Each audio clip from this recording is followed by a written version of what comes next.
जय हिंद। आज के विषय में समझेंगे इजराइल की ओर से एक ऐसी स्थिति उत्पन्न की गई है जो न सिर्फ इजराइल के लिए बल्कि विश्व के कई अनेक देशों के लीडर लोगों के लिए एक तरह से ज्ञान बन के उभरता नजर आ रहा है, क्योंकि वहां के एक्स पीएम जो यहाँ पे आप देख रहे हो आर्टिकल में स्पष्ट यह बताया जा रहा है कि वो जंग के मैदान में आ चुका है। ऐसे में न सिर्फ सेनाओं के हौसला बढ़ा रहे हैं बल्कि उसमें हिस्सा ले रहे हैं। ऐसी वाली स्थिति उत्पन्न की गई है और ये इंडिया के किन नेताओं को कितना ज़्यादा इससे सीख लेनी चाहिए, इन सभी विषयों के ऊपर आइए चर्चा करते हैं। हम डिस्कस करने वाले हैं कि इजरायली पूर्व पीएम से सीख लो भारतीय नेताओं, आखिर क्या ये इन लोग सीखने वाले हैं और वाकई में क्या हम इतने ज़्यादा कमज़ोर हैं कि हमें उनसे सीखना पड़ेगा, या फिर सीखना कोई कमज़ोरी की बात नहीं होती है, ये एक तरह से चालाकी की बात होती है। हमें हर वो चीज़ से सीखना चाहिए कुछ ना कुछ जहाँ से सीख मिल रहा होता है। और ऐसे में इजराइल, आपको पता है इंडिया के प्रति इनकी कितना अधिक वफादारी है, तो यकीनन आप अपने अगर दोस्त से कुछ सीखते हैं तो वो बुरी बात नहीं होगी। तो आइए डिस्कस करते हैं कि आखिर मामला क्या है, थोड़ा सा इनके अपडेट के बारे में जान लेते हैं, क्योंकि मैंने आपको हमेशा से अपडेट रखा ही है। बीते कल शाम को अगर मैं बात करूं तो करीब 1300 के इर्द गिर्द में संख्या बताई जा रही थी कि इतना लोग मतलब मौत के मुंह में जा चुके हैं। ऐसे में अभी तक आप फिलहाल अनुमान लगा सकते हो कि 1500-1600 यकीनन हो गया होगा, इसमें कोई शक वाली बात नहीं है। लेकिन एक बात ये भी याद रखें कि ये अनुमान का मैं बात कर रहा हूँ। कल मैंने आपको बताया कि इजराइल पर हमास की ओर से तो हमला हो ही रहा था, लेकिन ऐसे विषय में हिजबुल्ला जो कि एक ऐसा कंट्री जो इन्हीं के बगल में इर्द गिर्द में बसता है, उसमें ईरान का बड़ा सहयोग रहता है, वो इसके ऊपर आतंकी हमला वो भी करने लगे हैं। आपको यकीनन ये देखना चाहिए, अगर आपने नहीं देखा है तो जाके देख लें। ये थंबनेल मैंने कल ही अपलोड कर दिया था। ये जो आप देख रहे हो ना, लेबनान इसी इलाके के अंतर्गत आता है हिजबुल्ला, जिनकी आतंकी संगठन उनके ऊपर अटैक करने लगे। ऐसे में इजराइल दोनों ओर से, एक तरफ से तो हमास जो कि आप जानते हैं कि फिलिस्तीनी के बनाए हुए एक ऐसे आतंकवादियों का संगठन है जो इन्हें मतलब क्या बोले 5000 रॉकेट के साथ अटैक किया, जो कि काफ़ी ज़्यादा नुकसानदायक साबित हुआ। ऐसे विषय में यही वो बंदा है जिसे आप जानते हैं कि वहाँ के ये एक्स पीएम रह चुके हैं, और ये इतना ज़्यादा ओवर कॉन्फिडेंस लेके नहीं मैं कहूँगा, मैं ये कहना चाहूँगा कि इनका जो आत्मविश्वास है वो इसे नेक्स्ट लेवल में लेके जाएगा। इतिहास के पन्ने में शायद इनका नाम रहे, अगर जो भी होगा क्रांति के बाद में देखा जाएगा, लेकिन ये नाम अपना जिक्र जरूर करवा लेगा। इतना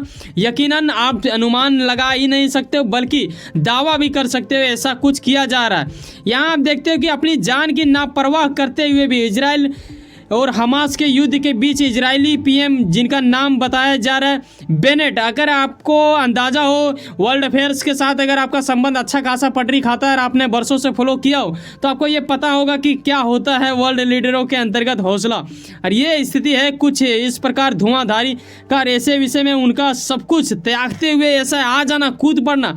अच्छा, आपके मन में ये सवाल आ रहा होगा ना कि सर इनके आने की आखिर क्या वजह है, ये क्यों आ रहे हैं वहाँ पे, क्या ये पब्लिसिटी पाने के लिए ऐसा कर रहे हैं?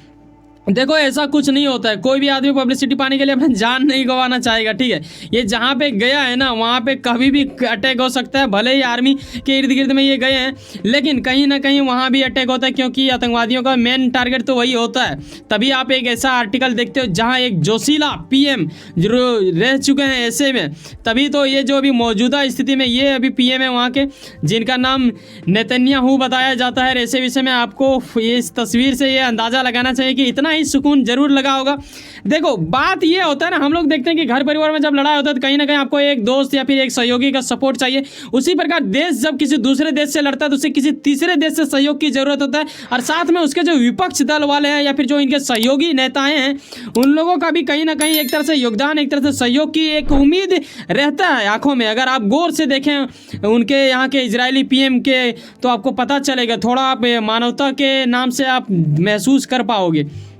और इजराइल के बारे में एक मशहूर चीज़ आपको बताते हैं, क्योंकि आपके मन में ये प्रश्न आ सकता है, वो ये कि सर ये एक्स पीएम वहाँ पे चल तो गए, पर क्या ये वार करने की अपने आप में क्षमता रखता है क्या इतना इनको मतलब ज्ञान है उनके प्रति?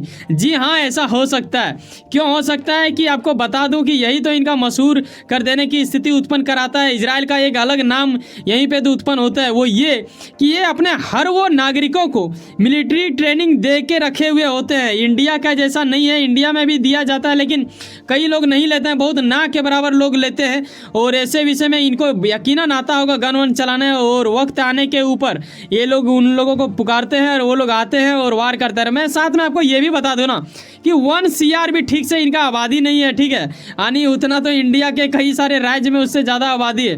तो ये स्थिति उत्पन्न कराता है, और कहीं ना कहीं एक तरह से आपको ये समझना चाहिए, कम संख्या को लोग या तो कमज़ोर समझते हैं, लेकिन कम संख्या वाले ही अपने आप को ज़्यादा मजबूत बना के भी रखते हैं। क्योंकि आपको ये पता होना चाहिए कि जब आबादी बहुत ज़्यादा हो जाए तो लोग का मत थोड़ा मतभेद होने लगता है, और जब आबादी कम हो तो थोड़ा मतभेद अच्छा खासा रह जाता है। ये कहीं ना कहीं फ़ायदा होता है। जैसे इसको अगर हम धर्म के मामले में समझाने के एग्जाम्पल देना चाहो तो ये देखो, पंजाबी लोगों में आपको भिखारी थोड़ा कम देखने को मिलेगा, लेकिन सभी लोग उनका तारीफ करते हैं, मैं भी करता हूँ, अच्छी बात है। लेकिन बाकी धर्म में आपको भिखारी मिलने को मिलता है। लेकिन आपको ये भी समझना चाहिए कि पंजाबी की संख्या इंडिया में अगर देखें, चाहे विश्व लेवल में अगर देखें, तो बहुत ना के बराबर है, 0.0012 ऐसा करके कुछ आएगा परसेंटेज के हिसाब में। तो ये भी देखने वाली बात होता है, इसीलिए मत मिल जाता है, कंट्रोल किया जाता है। इजराइल के साथ यही है कि वहाँ बहुत कम लोग हैं तो बहुत जल्दी इकट्ठा लोग होते हैं, और सब में वो जोश डाल पाता है। कहीं ना कहीं अपने आप को सुरक्षा रखने के लिए वो लोग मिलिट्री ट्रेनिंग भी लेके रखे होते हैं। और यहाँ आप देखते हो कि गाजा जो इस इलाके से वार किया जा रहा था, यानी महास, जो कि वहाँ के आतंकी है, कहाँ के आतंकी हैं आपको पता होना चाहिए। लेकिन आपको ये भी जानना चाहिए कि नेतन्याहू जो कि इजराइल के PM है, ये उनको आतंकी कहते हैं। अगर मैं टर्की का बात करूँ, टर्की उसे आतंकी नहीं मानते हैं। हालांकि इन लोगों का, इजराइलियों का कहना है कि वो फिलिस्तीन का आतंकी है, लेकिन ये भी सत्य है कि उस आतंकी लड़कों को कभी इन्होंने ही जन्म दिया था और इन्होंने ही प्रमोट किया था उसे, आज इन्हीं के प्रति वो जाने लगे। हालांकि इन्होंने ये भी कह दिया कि जो लोग भी गाजा के इर्द गिर्द में रह रहे हैं वो लोग इलाका छोड़ के भागें, क्योंकि हम इसे नक्शा से मतलब तब्दील कर देंगे, यानी वहाँ से तबाह कर देगा। आज ये लड़का लोगों के इतना क्षमता बढ़ चुका है, लड़का मैं इसलिए कह रहा हूँ क्योंकि ये लोग लड़का लोग ही था, तभी जाके इनका ग्रुप बनाया गया और फिर ये आतंक बन गए। कुछ ज़्यादा एज नहीं लग रहा है इन लोगों, आप स्पष्ट देख सकते हैं, जिन्होंने टैंक जला दिया, ये इजराइल का ही टैंक है, ऐसा कुछ अनुमान लगाया जा रहा है। अनुमान का ही क्या बोलूँ मैं, कई सारे आर्टिकल में जिक्र भी किया गया। यहाँ जो आप देख रहे हो ना, वेस्ट बैंक, दरअसल फिलिस्तीन यहीं पे है, और ये गाजा पट्टी यहीं से अटैक किया जा रहा है। गाजा पट्टी एक अटैक कर ही रहा है, यहाँ पे बेलनान से भी हिजबुल्ला का अटैक किया जा रहा है। सीरिया भी बहुत जल्द इसके ऊपर अटैक करेगा, ऐसा भी अनुमान लगाया गया सूत्रों के अनुसार। पता इसे समझने के लिए हमें यकीनन याद करना पड़ेगा थोड़ा एक ऐसा स्थिति जिसे देखते सुनते समझते ही आपके हृदय में पीड़ा होगा, लेकिन हम उनके लिए माफ़ी चाहेंगे। लेकिन ये जानना अनिवार्य हो जाता, तभी आप इस मैटर को समझ पाओगे। साल 2019 14 फरवरी पुलवामा अटैक न सिर्फ हमारे देश के वीर जवानों की जान गई थी, अपितु यहाँ पे आप देखते हैं कि भारतीय वासियों के कई ऐसे लोग जो कि काफ़ी ज़्यादा देश के लिए, हित के लिए जान देने और लेने की प्रक्रिया में हमेशा अपने आप को खड़ा रखते हैं। ऐसे में उन लोगों के हृदय में अत्यंत पीड़ा वर्षों तक रहेगा। ऐसा कुछ करीब 40 जवान हमारे देश के शहीद हो चुके थे, ये काफ़ी ज़्यादा दुखनीय स्थिति था।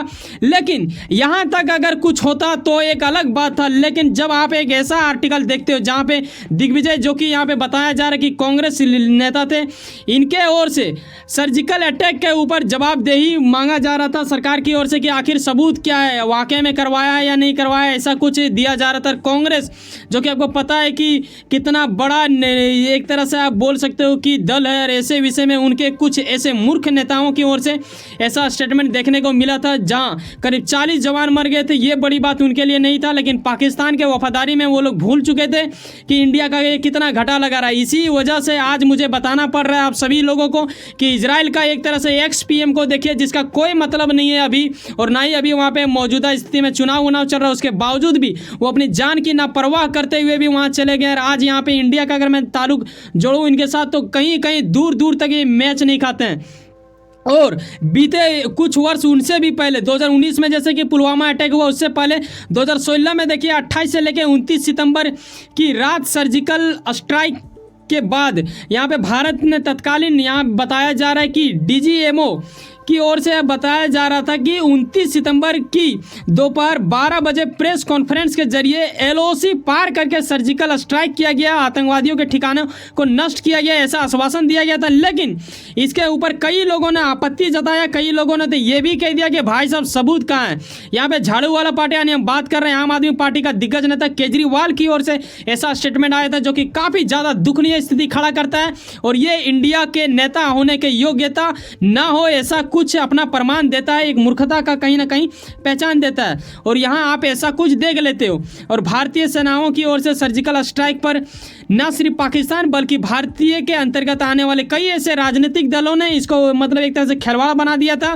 आज मैं यहाँ पे गठबंधन इंडिया का शकल इसलिए दिखा रहा हूँ आपको, ताकि इन्हीं में से कुछ नेता थे जिन्होंने ऐसा कुछ कहा था, ये आपको पता होना चाहिए। अब सवाल आपके मन में आ रहा होगा कि सर कोई ऐसा नेता नहीं था जो इनके वफादारी में बोला? जी हाँ, ऐसा कोई एक नेता था। राहुल गांधी ने एक अच्छा डिस्कस वहाँ पे किया। वो ये किया कि इनके ओर से एक स्टेटमेंट आया था, इन्होंने माफ़ी मांगा उस दिग्विजय के लिए, बोला ये बिल्कुल गलत है, हमें पूर्ण रूप से विश्वास है अपने देश के आर्मियों के ऊपर और हम भरोसा करते हैं, उनके साथ सबूत नहीं मांगना चाहिए, ये बिल्कुल मूर्खता की स्थिति होता है। लेकिन ये केजरीवाल को समझ में नहीं आया। हालांकि अगर वफादारी की बात करें और अगर रियलिटी की बात करें, एक तरह से पवित्रता की बात करें और अपने देश के हित के लिए सोचने की बात करें, तो पीएम मोदी ने वो चीज़ कर दिखाया था। वो ये कि पुलवामा हमला हुआ था 14 फरवरी 2019 को, लेकिन एक ही दिन बाद जब एयरफोर्स की ओर से ऐसा कुछ राय मांगा गया, एक तरह से प्रपोजल रखा गया, तो सरकार ने तुरंत एकदम बहुत जल्द एक्शन लेते हुए कहा, एक्सेप्ट किया और बोला कि जाइए वो चीज़ करके अंजाम तक पहुंचाइए। और ऐसे विषय में करके दिखाया। ये जो बंदा को आप देख रहे हो, इन्हीं के ओर से इजराइल पीएम है ये, जो कि एक्स वहाँ पे रह चुके हैं पीएम, और इनके ओर से ऐसा किया था। अब वक्त आ चुका है कि कई सारे इंडिया के नेताओं को ये चीज़ देख के सीख लेनी चाहिए, और अब अगर कभी भविष्य में ऐसा हो तो ऐसा नहीं करना चाहिए, मूर्खता वाली हाल। और वैसे बताना चाहेंगे कि आप अपनी राय अवश्य दे सकते हो। वैसे सुनो ना, कहीं ना कुछ ना कुछ काम करते होंगे, लेकिन अपने काम के प्रति काफ़ी ज़्यादा उम्मीद रखते होंगे, लेकिन आपका मेहनत आपका मजीद बनकर मिले। वैसे सुनो ना, सब्सक्राइब कर लो पावर ऑफ चांस और जुड़े रहो मुझसे। चलो मिलते हैं किसी नेक्स्ट वीडियो में। जाने से पहले एक बात ख्याल रखना भाई साहब, अगर आपको लगता है कि हमारे अंदर वो गुणवत्ता है, मैं आपको सही चीज़ बताता हूँ, एक सब्सक्राइब जो बिल्कुल फ्री होता है करके जाना। मिलता है किसी नेक्स्ट वीडियो में। कई सारे वीडियो मेरे चैनल में डाला हुआ है, यकीनन विजिट करके देखें, तभी आपको गुणवत्ता का पता चलेगा। बाय, जय हिंद, जय भारत।